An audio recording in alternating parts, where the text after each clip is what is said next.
देखते हैं हमारे देश में बार बार धर्म और जाति की राजनीति होती है, जो भारत की एकता के लिए बहुत घातक है। एकता नहीं हो सकती भारत में। और भारत के जो ब्राह्मण है, भारत के जो हिंदू धर्म के तमाम साधु संत है, धर्मगुरु है, वो तो यही चाहते हैं कि भारत में कभी एकता होनी ही नहीं चाहिए किसी भी सूरत में। तभी तो जो 1990 में बाबरी मस्जिद, राम मंदिर हुआ था, इस तरह के दंगे इस देश में चलते रहना चाहिए। और इस देश का सुप्रीम कोर्ट क्या है, वो उसमें भी बैठा हुआ हर इंसान तो ब्राह्मण ही है। वो भी वही चाहता है कि यदि ऐसा होता रहे तो ये देश डिवाइड एंड रूल में चलता रहेगा और इस देश के साधु संतों की और हिंदू सभ्यता की छाप चलती रहे। अब ये क्यों होता है? बैल बुद्धि लोगों की और गधा बुद्धि। गधा क्या होता है? गधा कभी भी समझ नहीं। बैल क्या होता है? हमेशा खेतों में जोता जाता है। गधा क्या होता है? पहाड़ों पे लेके जाओ उसके पीठ पर लाद करके, उसको कभी कोई फर्क नहीं पड़ता। ऐसे ही भारत के लोग हैं, बस उनको जातियों में उलझा दो, वो आपस में लड़ते रहेंगे, मरते रहेंगे, कटते रहेंगे। लेकिन कौन लड़ा रहा है, क्यों लड़ा रहा है, और क्या वास्तव में आपस में हमको लड़ना चाहिए, ये बात वो कभी सोच नहीं सकता। क्योंकि बैल हो या घोड़ा हो, उसके पास कभी भी मस्तिष्क नहीं होता।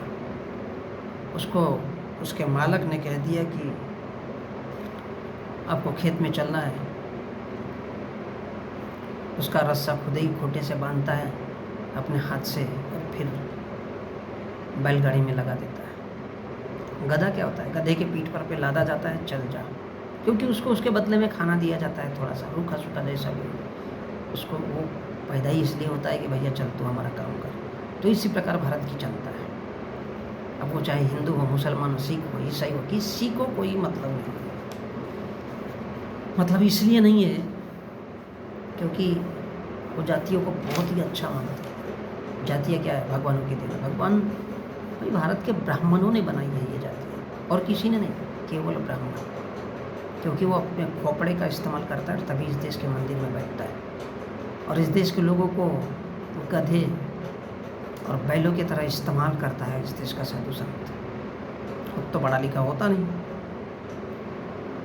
वो खेतों में काम नहीं कर सकता।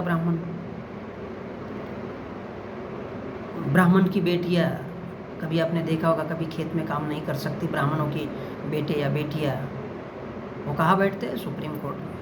वो कहाँ बैठते हैं? हाई कोर्ट में, और हथौड़ा पीटते हैं।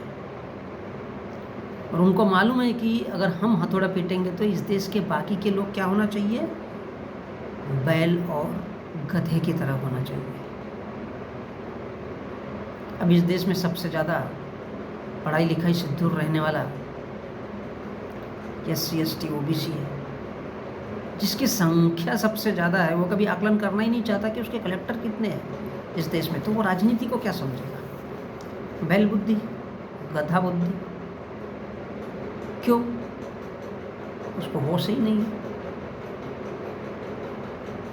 तो बड़े आसानी से इस देश के साधु संत और इस देश का जो ब्राह्मण है, इस देश का जो ब्राह्मणवाद है, इस देश के जो मोहन भागवत जैसे लोग हैं, वो इस देश के लोगों को आपस में बड़ा हिसाब से लड़ा देते हैं। कहते हैं कि 4 बच्चे पैदा करो।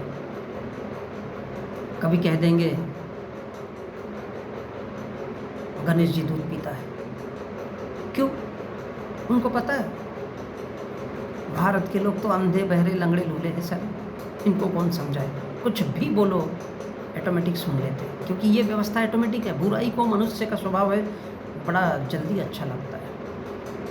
मैं फिर से ये लाइन दोहरा रहा हूँ कि मुँह से देखी लड़की देखी, मुँह से बजी सीटी, ऐसा समथिंग कुछ गाना है। तो बड़ी अच्छी लाइन है ये।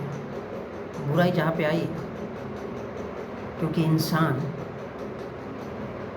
की सबसे बड़ी प्रवृत्ति होती है, इंसान की सबसे बड़ी प्रवृत्ति होती है बुराई को बड़ा जल्दी स्वीकार करना, क्योंकि वो अपना दिमाग ही नहीं लगाना चाहता है कि किसने क्या कहा। और इसका सबसे बड़ा रीज़न है पढ़ाई लिखाई की कमी होगा, पढ़ा लिखा नहीं होगा तो कहीं ना कहीं उस आदि मानव के ज़माने में ही तो जी रहे, कौन सी बड़ी बात है।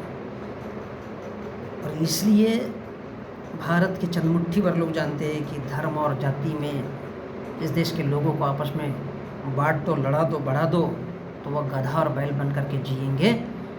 और गधा और बैल बन करके अगर जिएंगे तो इस देश की जो राजनीति है, इस देश की जो सामाजिक व्यवस्था है, वो उनके हाथ में ऑटोमेटिक रहेगी। इस देश की जो धार्मिक नीति है वो उनके हाथ में रहेगी।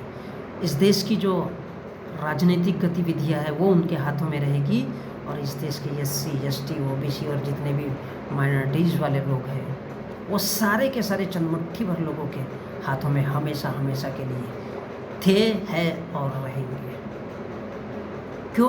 क्योंकि उनकी बुद्धि गधे और बैल की बुद्धि है।